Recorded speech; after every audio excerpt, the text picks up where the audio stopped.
একটা খুনির পোলা, ওর এখানে রাখলে যে কোনো সময় আমগো অসুবিধা হইবার পারে। কারে খুনির পোলা কইতেছ? কে খুন করেছে? কে?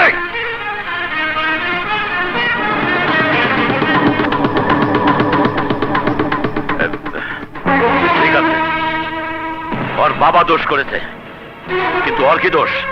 মনে রাখো, আজ থেকে ও আমার সন্তান হিসাবে এই বাড়িতে থাকবে। পরে আমি লালন পালন করে গড়ে তুলবো। বাবা, ওর শরীরে ওই খুনির রক্ত বইছে। ওকে সন্তানের অধিকার দিয়ে এ বাড়িতে রাখা ঠিক হবে না। তোদের চেয়ে আমার বুদ্ধি কম নয়, মনে রাখিস। ওর ব্যাপারে কোনো কথা বললে আমি তা বরদাস্ত করব না। এ তুমি কি বলছো বাবা? আমি আর কোনো কথা শুনতে চাই না। শুনবো কেন? এমনও তো হইবার পারে ওইটা ওনারে আপন সন্তান। এ তুমি কি বললে? কিভাবে এই কথাটা বলতে পারলে? আমি দুঃখিত আব্বা, মুখ ফসকায় কথাটা বাইরে গেছে গা। আপনি আমারে মাফ করে দেন, আপনি আমারে মাফ করে দেন আব্বা। রহমান, রহমান! জি হুজুর। হুজুর, ওকে বেরিয়ে যেতে বল। ওর এত বড় সাহস আমার সামনে দাঁড়িয়ে আমার চরিত্রকে কলঙ্কিত করছে। দুলা ভাই, ও ভুল করে কথাটা কইয়া ফেলাইছে। আসলে মানুষ তো ভুল করে, আপনি ওর কথায় মনে কিছু নিয়েন না। থামো!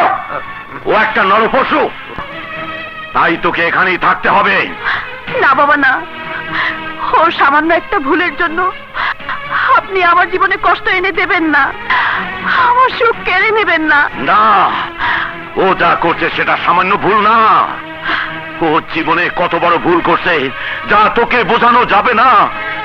ওর কারণে আমার হৃদয়টা ক্ষত বিক্ষত হয়ে গেছে।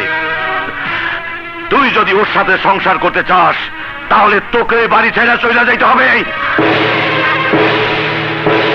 ঠিক আছে, আমি চলে যাবো, কিন্তু চৌধুরী বাড়ির মাইয়ারে লইয়া কুরের ঘরে থাইকা এক বেলা খাইয়া আরেক বেলা না খাইয়া থাকলে আপনার বংশেরই বাণিজ্য যাইব।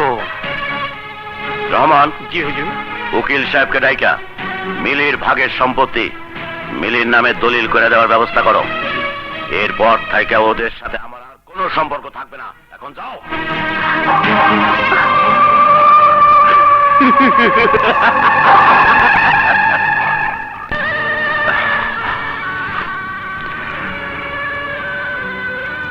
হাসান,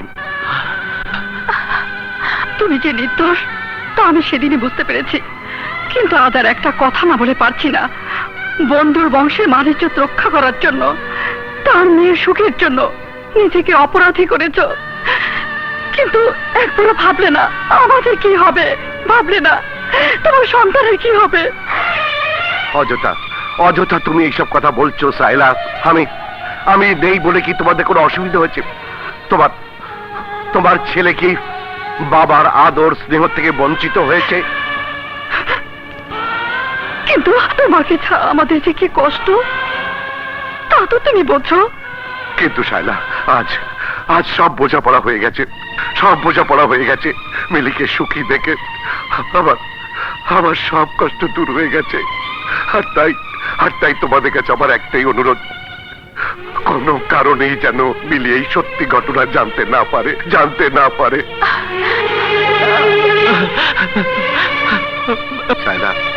শায়লা, আমি যা করেছি এতে কোনো ভুল ছিল না।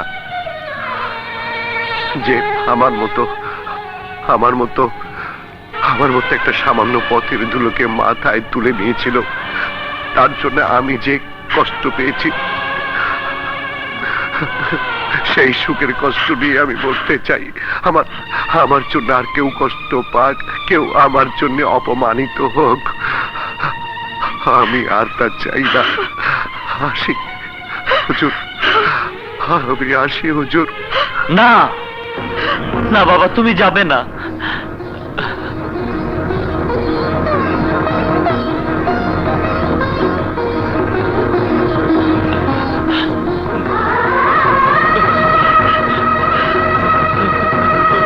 বাবা, বাবা তুমি আমাকে মাফ করে দাও। বাবা তুমি আমাকে মাফ করে দাও। তা না হলে আমি অপরাধী হয়ে সারা জীবন কষ্ট পাবো বাবা। বাবা তুমি আমাকে মাফ করে দাও বাবা। বাবা বাবা বাবা, আজ আমি বুঝতে পেরেছি তুমি কত মহান, আমি কার সন্তান। তুমি আমাকে মাফ করে দাও বাবা, তুমি আমাকে মাফ করে দাও।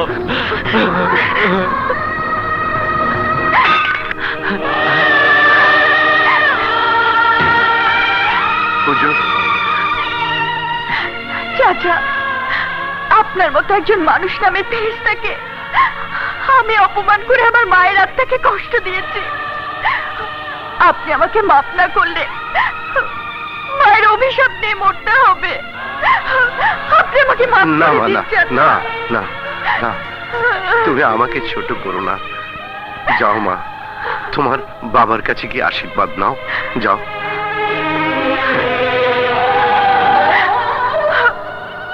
বাবা, আমার দোয়া আছে, চিরদিনই থাকবে।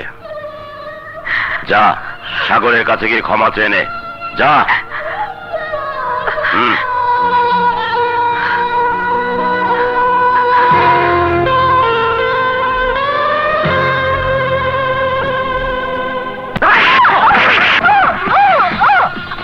শালাকে